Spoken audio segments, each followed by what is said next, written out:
Auzubillahiminash-shaytanir-rajeem. Bismillahir-rahmanir-rahim. Assalamualaikum and a very warm welcome to World This Morning. I am your host Hajra Sati, and joining me is my wonderful co-host who also happens to be my mentor here, Fahim Bangesh. Assalamualaikum, Fahim. How are you doing today? Walaikum assalam. I'm doing well, alhamdulillah, and a very good morning to you too and all the viewers who are watching us. Alhamdulillah. So, Fahim, it's 10th of October, Yes.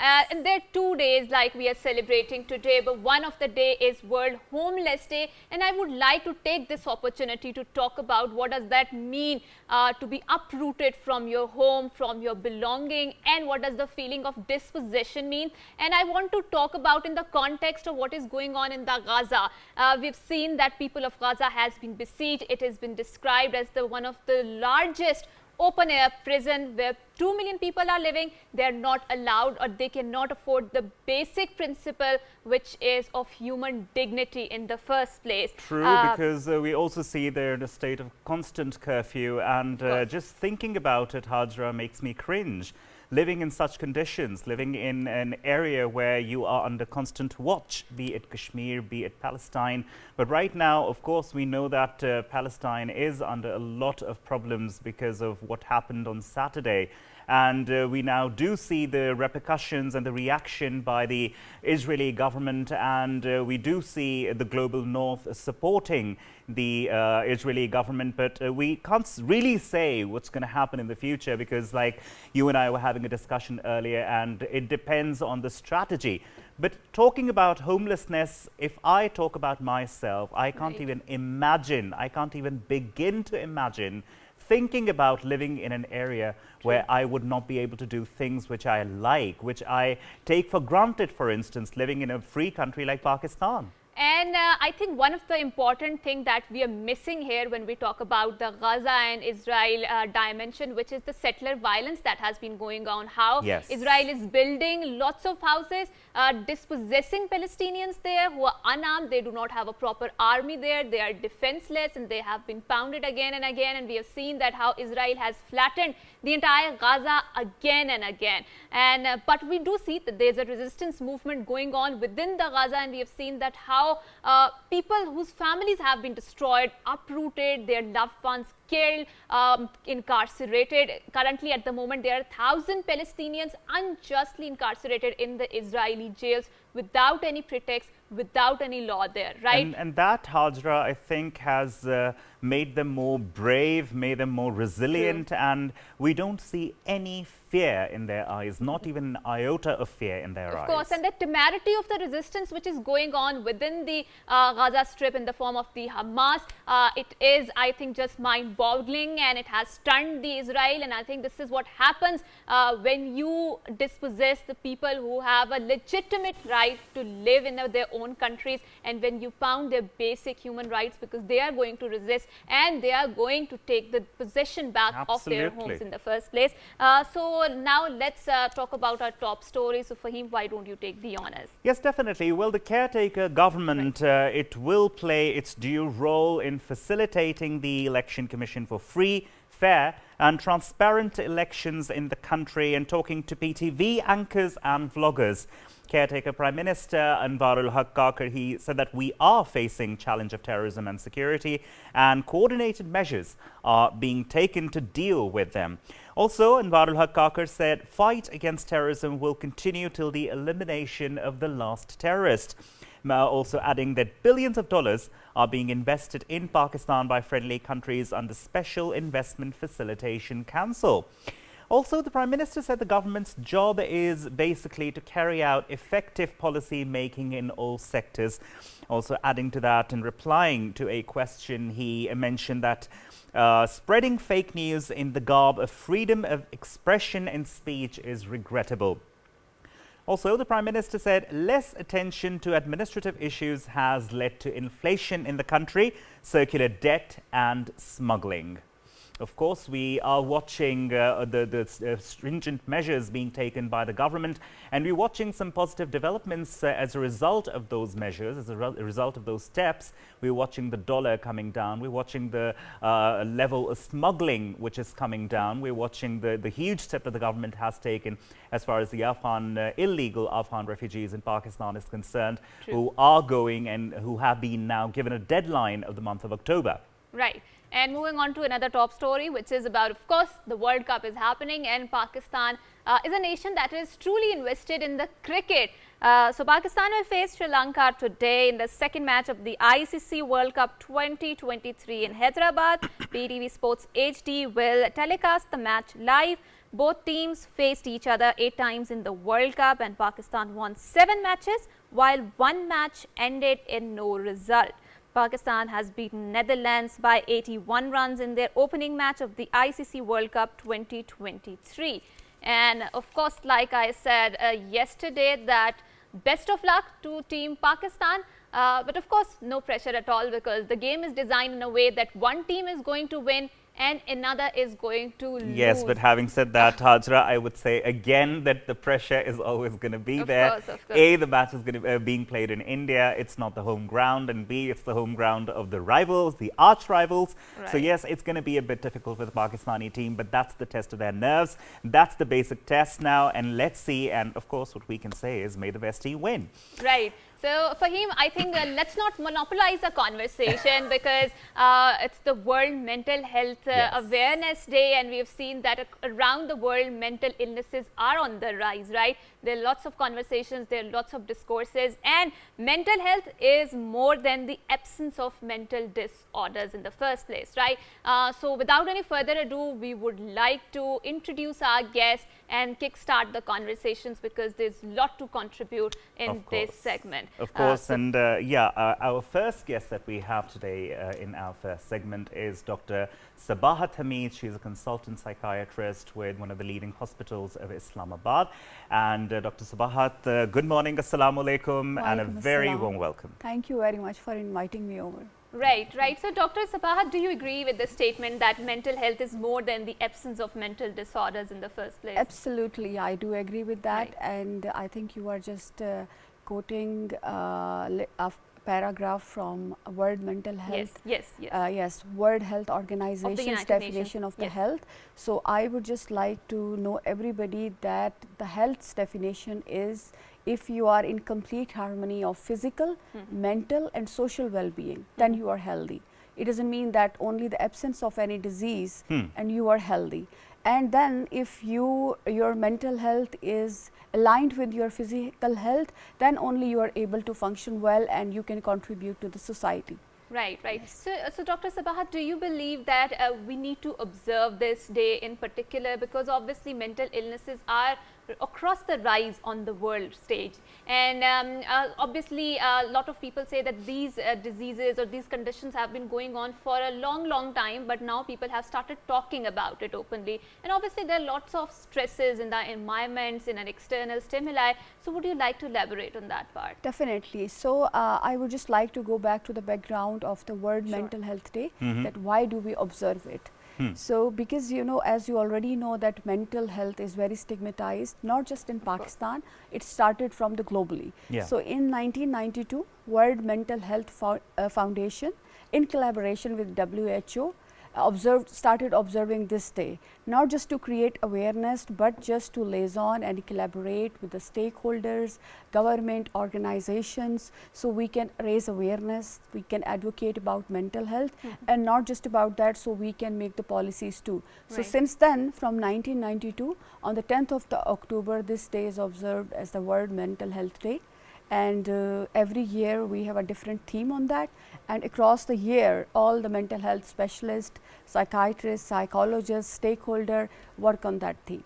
Right, and also Dr. Sabahat, we know like you said, it's stigmatized all over the world. It's a global phenomenon. But when we talk about Pakistan, we know that the situation and the conditions are more stressful because we happen to be a developing country. We happen to be, if not developing, perhaps an underdeveloped country. So definitely the stresses in the environment are much more if we compare it to the West. And to carry forward this conversation, Fahim, I would further like to add that how, like we mentioned about the Guardian article in which they talked about that black people in Britain, they are one of the most over-medicated and overly diagnosed people, especially when it comes to mental illnesses. And when we talk about psychiatry and when we talk about there is some sort of, I would say, dysfunctioning going on into your brain, and that is why you're experiencing mental illnesses. So you are ignoring totally the racism factor, which is so prominent in the institutions, the environmental factors that is giving them stress in the first place, that's right? True, that's so if true. you give them the pills, if you give them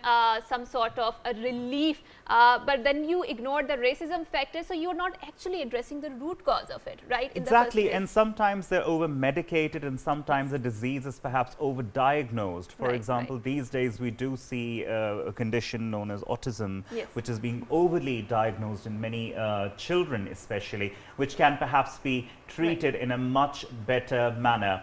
But right now we have a little package which has been prepared for you people. Right. Yeah, we will further talk about it, but we are very glad that we have been joined by someone who is going to talk about the environmental factors and social factors that are giving so much stresses that are trigger for the mental illnesses. So we are very glad that we have been joined by Dr. Uzma Masroor, who happens to be a psychologist. Assalamu alaikum, ma'am, and we're really glad that you are here. Thank you. And welcome to our show. Pleasure having you here, ma'am. So please, ball is in your court when we talk about the environmental factors, for example, poverty, for example, violence, inequality. Do you believe that these factors contribute towards mental illnesses? I definitely believe, because these are the factors that basically play a very major role in your developmental years. When you see your environment, when you are brought up in an environment, that is basically a causing and shaping factor of your personality. So basically learning about something positive in your environment would have a long lasting positive effect on your personality. Likewise, something negative in your environment, that may have very negative effect on your personality in future as well. So it helps, it basically affects your decision making power, your cognitive abilities, and above all your self-esteem, because self-esteem is the crucial element of your functioning. So when it is disruptive, when it is disturbed, I think for the rest of your life you are not able to be a properly functioning human being. That's true. Right, and continuing with that discussion, Dr. Sabahat, you see patients every day. It's an everyday process for you, and quite a draining process, I must say. The youth of Pakistan, basically, the situation of the youth in Pakistan, we have a huge number of young people in Pakistan, right? And since we were talking about the stresses in the environment, definitely the youth do get affected by it. There is the drug problem, there are other factors which affect the youth. Then there is the environment in the schools, the peer pressure. Could you let us know and enlighten us about the young population which comes to you as patients and the problems that they usually have? Absolutely. The question that you have asked is very close to my heart, because over the time, it's been a decade I am practicing, and in the last 10 years I have seen the most affected people, and the most affected area is the youth mental health. If you know the statistics, the 51% population is the youth, and I have observed in the last decade or maybe 2 decades the global changes, where we have seen the social media, the impact of globalization. The youth have been badly affected by that. So there is absolutely rise in the problem that youth is facing. I think depression, anxiety, drug use, it's too much there. And I get a lot of patients from universities, colleges, and even schools. And it's very, you'll be very surprised, like a few years ago, I used to see the adolescent patient. Their age group might be starting from the 15 or 16 years, but now surprisingly I am seeing the children of 8 years, 9 years, and they are coming with to me, because they cannot even communicate to their parents what kind of exposure they are getting from. It's usually thought that children are perhaps just trying to gain attention. Children are usually, they don't listen to you, they just get angry, that's it. But nothing about mental health is really thought about when it comes to children. Of course, and the problem is that they cannot talk about this to their parents, because there is a generational gap and the parents are in a different mindset, maybe teachers are too. So this is the huge area where they cannot talk about that, they cannot express it, and when they are exposed to a very harmful stimuli, I would say, like on the social media content, you know that, like there are many hazards, so they get exposed to it, and when they cannot vocalize it, they develop the physical symptom of depression, physical symptom of anxiety. So before we used to say, okay, the adolescent group falls more into the mental health issues, I would say now it has started with the pediatric children. So parents and teachers needs to be more aware about mental health issues. That we are living in a third world country, but the problem that we are facing are like first world country. That's true. So Dr. Uzma, carrying forward this conversation, because Dr. Sabahat mentioned and alluded a very important point, which is how the emotions of children are suppressed, which can cause a lot of rise in the mental illnesses, and we've seen that they do not have the safe emotional space a lot of times where they can express themselves or where they're able to articulate their emotions. And when we talk about emotions, they're dehumanized a lot in our society, right? So people say, do not be over dramatic, do not be melodramatic, do not cry. I think crying is perfectly a human trait, right? Prophets used to cry because they were so afraid of Allah subhanahu wa ta'ala. And adding on to that, Hajra, in our society they say men don't cry. Men don't cry, right? So there are lots of conversations that are busting all of these myths. Stereotypes, but how do you think we can provide a safe space, emotional spaces to our children, so they don't fall into this very spiraling trap of mental illnesses? Yeah, Hajra, according to my own observation, what I have experienced while working with children and adolescents, I have learned that the home environment is now different, because the family members, they do have their own tasks, they do have their timelines, and they do have their own commitments. So I think this is unavailability of sometimes parents and sometimes the older siblings and other family members. It also creates some sort of environment that the child does not feel facilitated. And secondly, I've also seen the environment at schools, it is too competitive, that they have to strive for, you know, gaining the grades or even passing their subjects. So there is a lot of attention that is required at that side as well. So while they are in between the two, they are unable to communicate, as Dr. Sabahat mentioned, that they are completely unable to communicate because they do not know what words to choose and what emotions to use for that. And once the other side is also unavailable, so such type of you know, situation creates a kind of I will say mental chaos in a child. So I think while talking about the remedial measures, we should first think about, you know, improving the home environment. You know, parents, they should spare some time. There should always be a family time where they learn about each other. And with this increase in you know, screen time, even though everybody is sitting together, they still are not attentive to each other, because they are most attentive towards their gadgets. So I think this type of environment is to be, I think, highlighted, and with the help of this day, I think I should mention, if you ask me, this year's you know, theme is mental health as a basic human right. So I think basic human rights for a child is to give the child a proper attention and due time. So I think with the you know, what I would suggest, that everybody should be mindful of their own activities, and the family time and bonding should be given proper attention, and this would help. And moving towards you and developing this conversation further, Dr. Sabahat, we do know about the fact that children do develop, or even adults for that matter, psychosomatic symptoms. What sort of symptoms should we be looking for in children, since we know that they can't really express their feelings or emotions? So be it OCD, be it ADHD, be it anxiety or depression in a child, what sort of symptoms should parents be looking forward to, and what sort of trainings are to be given and should be given to the parents in order for them to understand their children? All right, okay. So first of all, as Dr. Uzma has mentioned, children cannot express their emotions. So the only way they know how to express their emotion in the form of physical and psychosomatic symptoms. And a lot of children that I see, they come with a lot of pain symptom. and like stomach pain, like headache, body pain. And interestingly, in the last few years, I am seeing the children that are coming with conversion disorder, inability to walk. They say we cannot stand up, we cannot open up our eyes, and children come with like haziness of vision. I cannot see, I have lost my vision. I see. So most of the time they express their depression and anxiety in this form. And then because of, if they have already seen a patient in their family who's already going through some kind of psychiatric illness, they start mimicking their symptoms, adaptation. So they will mostly come with a lot of physical symptom, behavioral change, refusal to school. If you see any change in the personality, the developing personality of a kid, then you should be alarmed that something is going on. But Dr.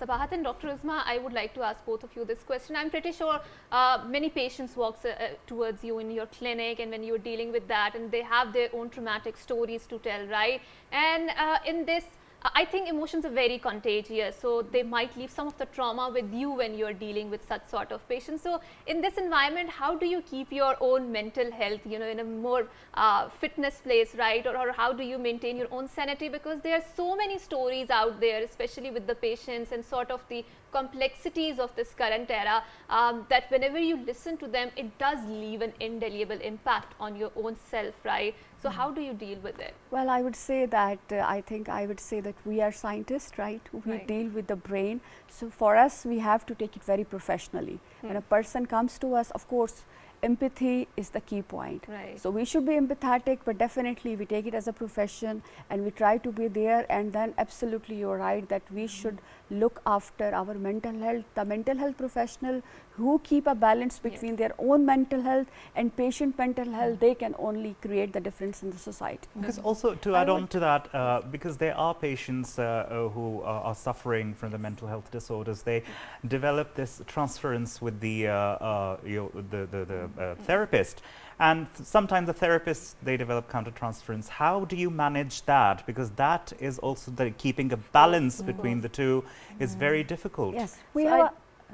Sure, Dr. Please, Usman. So I'd like to answer your first question, previous question first. Yes. So I think this is part of our training, that how you can keep yourself you know, distant emotionally from your client, first of all, because in order to understand them, you have to distance yourself, first thing.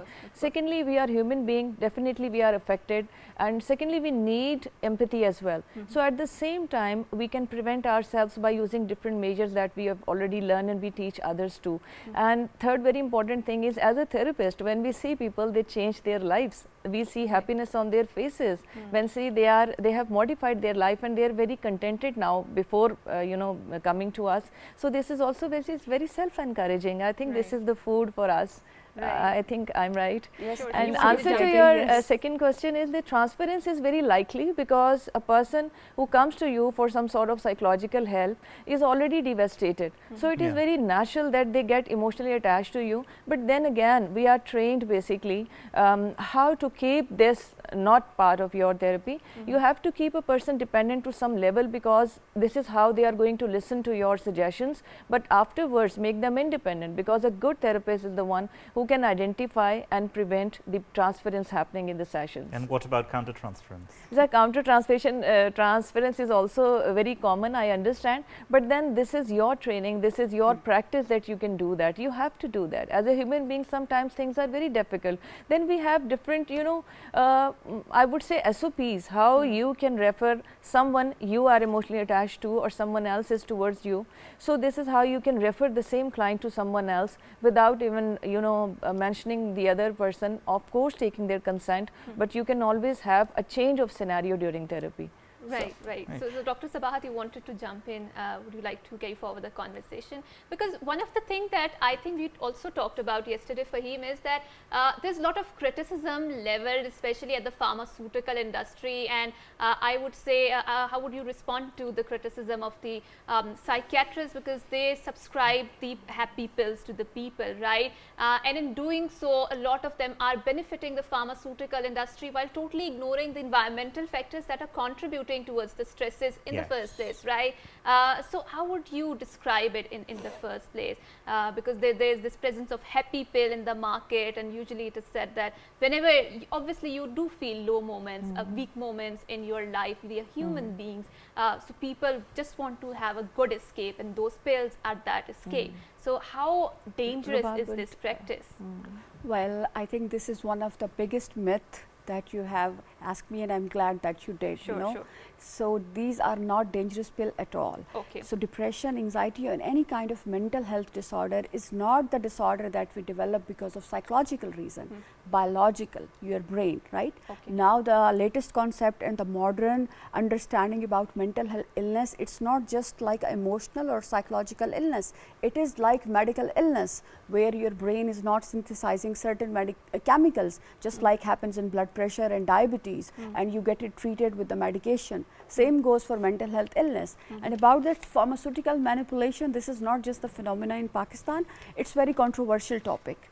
I think it started from the USA and the first world, but when I think it's an individual practice. Right. All of us, like psychiatrists, psychologists, mental health professional, we deal according to our personality. As far as my practice is concerned, I can talk about myself. We just don't give pill to everybody, right? We have lot of treatment modalities. We have in stakeholders, psychologists, psychologists are with us. So we have a set protocols. We will assess the patient, diagnose the patient, and if the patient qualifies for that, then definitely we treat them. But also we do see some people self-medicating themselves, right? Because they see that this pill is in the market, and in Pakistan it's not really difficult to get a pill from the market. I'd like to add as well. I think a good psychiatrist would never prescribe that is not required. Yeah. I think this is my experience as well. Secondly, there are many disorders that definitely need medication because they are guided towards a psychiatrist because they need medication for their mental health. And of course, the psychotherapy and additional services should also be provided at the same time. As far as the happy pill is concerned, then self-medication is always prohibited. That is not good for your health. So people should be educated upon that. This is like a drug addiction, because once you take a medication, it is happy pill, and it when you see the world with different colors and with different eyes, then definitely I think this is not a good practice, and we should discourage that. Right. But one important thing I would like to add before we wrap up this segment, which is about how there is this pandemic of, I would say, suicides, right? And it is on the rise across the world. So Dr. Sabahat, I would quickly like to ask you to wrap it up. Say, what causes the suicide? Because do you feel that there is not enough emotional space lended to the person who becomes so much suicidal in his thoughts that, or her thoughts, that he decides to take such an extreme step? Okay, if I would just tell you in one line, suicide is a mental disorder. Okay. I remember I went to Seoul in 2017 and I attended a workshop over there, and there is a guy, David Xian. He has the most work in the world on the suicide, and he said that before we used to think it's the part of mental illness. No, it's not. It's a mental disorder, and it's not just the emotional space. It could be the part of any disorder that we have. You name it, depression, anxiety, personality disorder, schizophrenia, all the spectrum. So it is associated with that, and it's completely developed on your personality, your childhood events, your coping skills, your support system. And now I would say the topic I think that I have missed to talk is economical crisis. It's leading to a lot of mental health issues. Even in my hospital, I am every second and third employee coming to me with the symptom of depression. Right. Well, this was quite a productive discussion that we had, but I mean, it's a pity that we don't have much time to talk more about that particular aspect, especially the financial and economic aspect, definitely. But thank you very much, Dr. Sabahat, for coming in and taking out time. And thank you very much, Dr. Uzma Masroor, for coming in and taking out time and being with us in our program.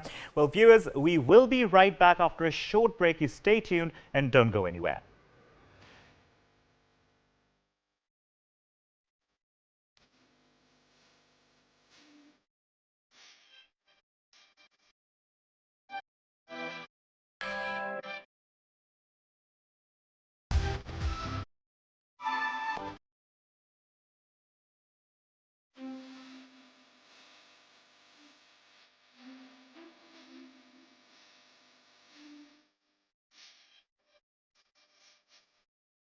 Welcome back to World This Morning with Hajra Sati and Fahim Bangish. We had a very productive discussion before the break, and now we have a soulful segment for you, right, Hajra? Right. So whenever we talk about spirituality, which resonates that too on our sets, the first thing that comes into my mind is the Naat, right? Right. So without any further ado, we would like to introduce our Naatkhawn, and we would request them to recite Naat for us. So we are very glad that we have been joined by Maria Anjum from Lahore. Assalamu alaikum. Thank you so much for coming to our show. Okay, so next to Maria, we are very glad that we have also been joined by Hafiz Hamid Raza Qadri. Assalamu alaikum. Wa alaikum assalam. Ji Maria, Naat. ko nayazo ijiz ke सांचे में ढल के आ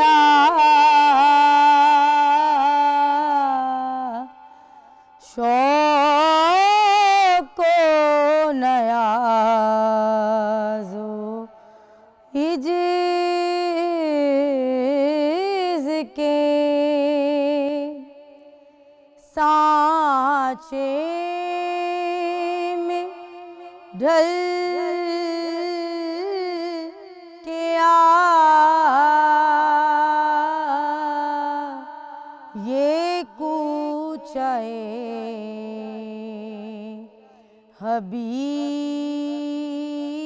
हबीब है पलकों से चल के आ ये कूचाए हबीब है उम्मत के औलिया भी अदब से है दम बखुद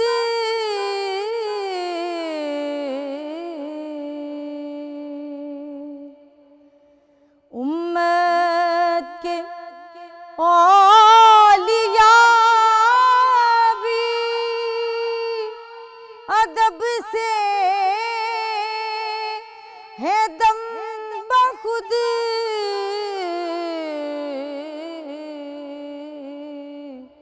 ये बारगाह सरवरे दी है संभल के आ ये कूचाए हबीब है आता है तू जो शहर रिसालत माब में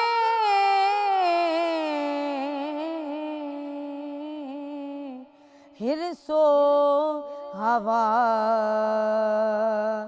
के दाम से बाहर निकल के आ ये कूचाए हबीब है सोजो तपिश सुखर में अगर चाहता है तू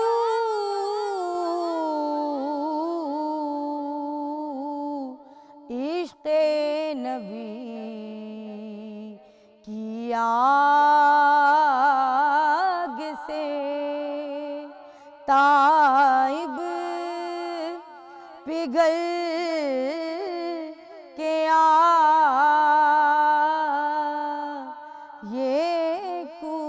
بخشائیں حبیب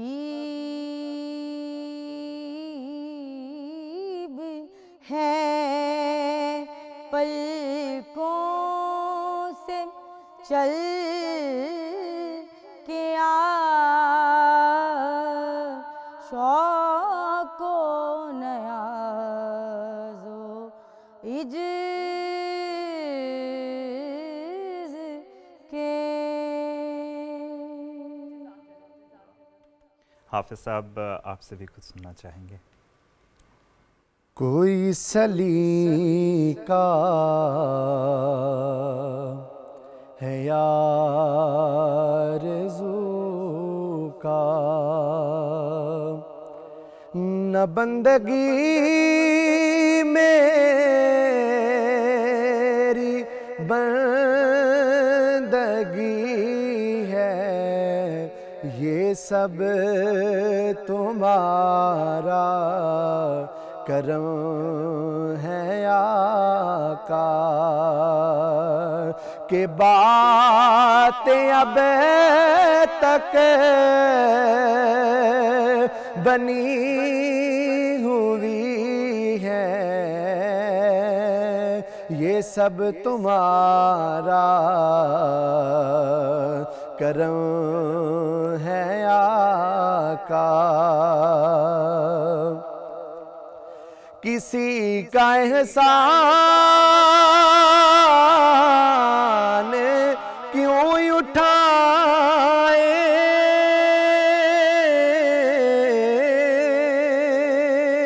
کسی کو حالات کیوں بتائے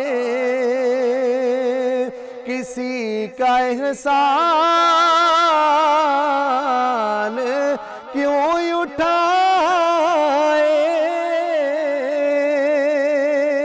کسی کو حالات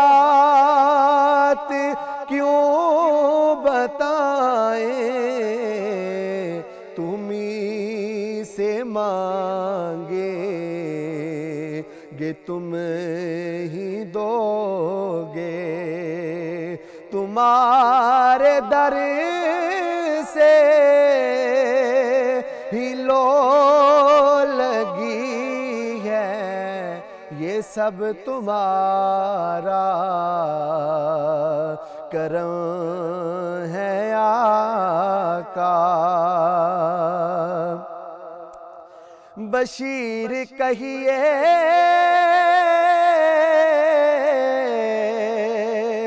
نذیر کہیے انہیں سراج منیر کہیے بشیر کہیے نذیر کہیے انہیں سراج منیر کہیے جو سر بسر ہے کلام ربی وہ میرے آقا کی زندگی ہے جو سر بسر ہے کلام ربی وہ میرے آقا کی زندگی ہے یہ سب تمہارا کرم ہے آقا. عطا کیا مجھے کو درد الفت کہاں تھی یہ پرخطا کی قسمت عطا کیا مجھے کو درد الفت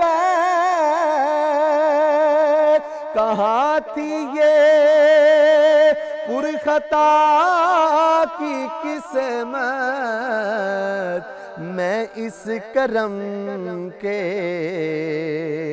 کہاں تھا قابل میں اس کرم کے کہاں تھا قابل حضور کی بندہ پروری ہے یہ سب تمہارا کرم ہے آقا کہ بات اب تک بنی ہوئی Thank you, both of you. It was a wonderful treat listening to that. Thank you very much. And we, Hajra, had a very wonderful conversation in today's program. I hope everyone learned through that, because obviously we're observing Mental Health Awareness Month, and I hope and I wish that this awareness increases in the society, especially the Pakistani society, as people need to get out trauma, people need to get out of their stresses. And definitely the ending of the program was a soulful ending, and I hope you guys enjoyed it too.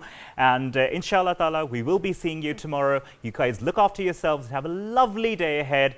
Well, good morning.